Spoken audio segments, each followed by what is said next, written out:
Hey guys, it's Andrea for Live2Play, and we're shooting a whole bunch of video on gear today. And we've got in front of us the Presonus StudioLive 24 channel version, really super kick-ass, both live mixer and studio mixer, and the Rev is going to take you through all the features here, so let's do this. Let's do this. Presonus came out with this this platform a couple years ago. It was originally only 16 channels. This is the 24 channel version. Rumor has it, very trustable rumor, that there's a 32 channel in the works that we'll be able to see pretty soon.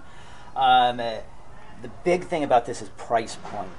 The list is about $39.95. I think you can get them all day online for $3,300. If you know somebody, you can get them down well under 2,000. Excuse me, well under 3,000. Sorry about that. It's a full-on digital mixer. You've got 24 inputs, 4 subgroups, and a main output. The way this thing operates, just like any typical mixer, you've got your mic line gain control up here. Switchable fan and power for each one. You can also make the input be Firewire for the studio instead of the XLR on the back. We'll look at the back panel in a second. Actually, before we get into all these controls, let's take a look at the back panel and see what we got. You've got XLR inputs all the way to, you actually have 22, take it back, 24 XLR inputs that are stacked down here. You've got both line in, an insert point, and the XLR on each one. Tape in and out, your main outputs, a mono output.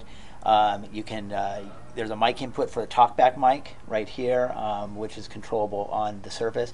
I'm not positive about this. I think there's actually a talkback mic built into the Surface too, so you don't actually have to plug one in.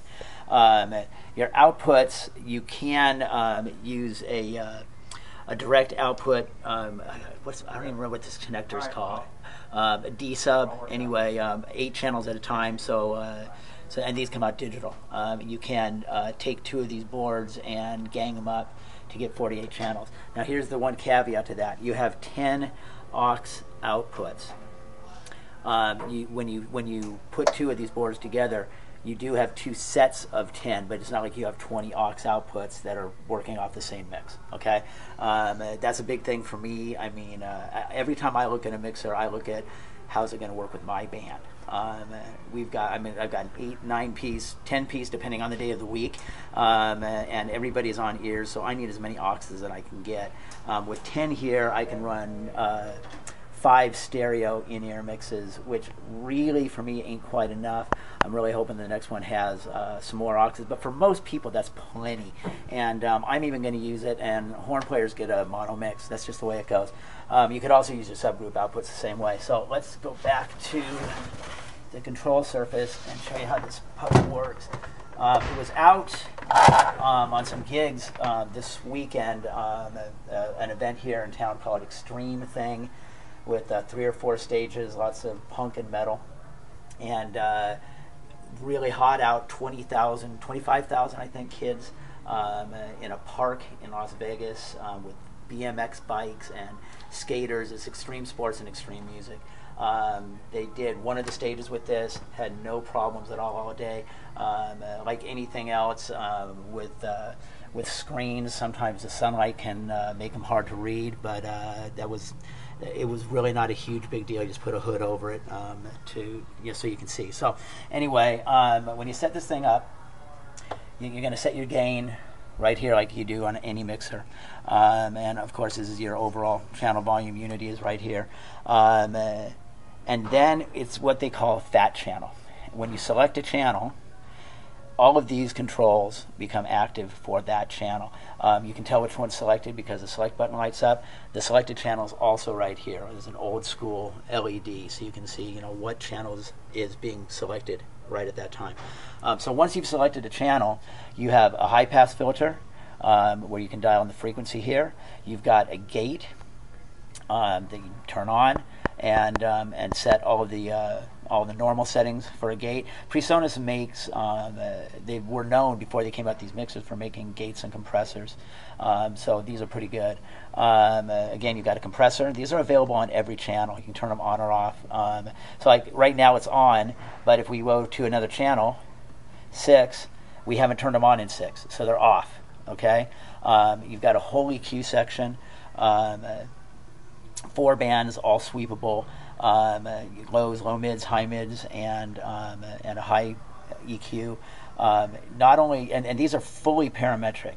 On a lot of analog consoles, especially, they have what we call semi-parametric. You pro sound guys already know this stuff, where you get the gain and the frequency is sweepable. As you can see, as you move it, that's where. But you also have a Q control, which is how wide the filter is. You can dial it up to being very wide or dial it down to being very narrow, and then the gain for that specific, either reduction or increasing the gain, right there. Now this part is wicked cool. You not only have all this control on all your inputs, you also have it on your outputs, which is kind of unheard of. Well, not in the digital world, but especially at $3,000, it just doesn't happen. So if I select subgroup 3, now I have all the same controls specifically for that subgroup. We'll tell you sometime about a trick that Dirk with Toby Keith uses on his horn section with compressing a subgroup and bringing it back into another channel that really makes the horns pop without being overbearing. And you've got all of these also on your auxes. So if you select an aux, so we're selecting aux 5, now that's what's active. You can see it on channel here, it says A5 for aux. Now you have a high pass filter and a gate and a compressor and full EQ on every one of those auxes, which makes dialing in and a monitor mix a whole lot easier. Over here, you can decide what the meters are going to be showing, input, output, gain reduction. You'll notice automatically if I turn on the gate that this becomes gain reduction for that particular channel. And you turn it off, it goes away. There are 2 effects processors inside, so there's actually really 12 auxes, but 2 of them are dedicated to these effects. You can switch whether that is pre or post fader here. Again, when you select it, you've got all of this control for just that effects send. And there's 2 effects units in the console itself, that reverb, delay, anything like that you need, you've got it right here. I haven't gotten far enough into it yet. I've had some people tell me that the menus and everything are a little they take a little getting used to. Any digital device is going to have a learning curve, and so that's the only place where I've had people tell me there's any kind of significant learning curve is in the effects. Again, you can tell the meters what to do. You can tell the talkback mic where to go. Again, this is standard stuff. You can send it either through the mains or more than one, aux 7 through 10, aux 3 through 6, wherever. So if you need to communicate with somebody on the stage, specifically, and you know that their in-ear mix is on auxes 1 and 2, you pull that and then you hit talk, and now you're talking to them, and you pull it off and you're done. So there you go. Lots in one little box. Take this puppy out, beat it up, and we'll let you know how it goes. Thanks.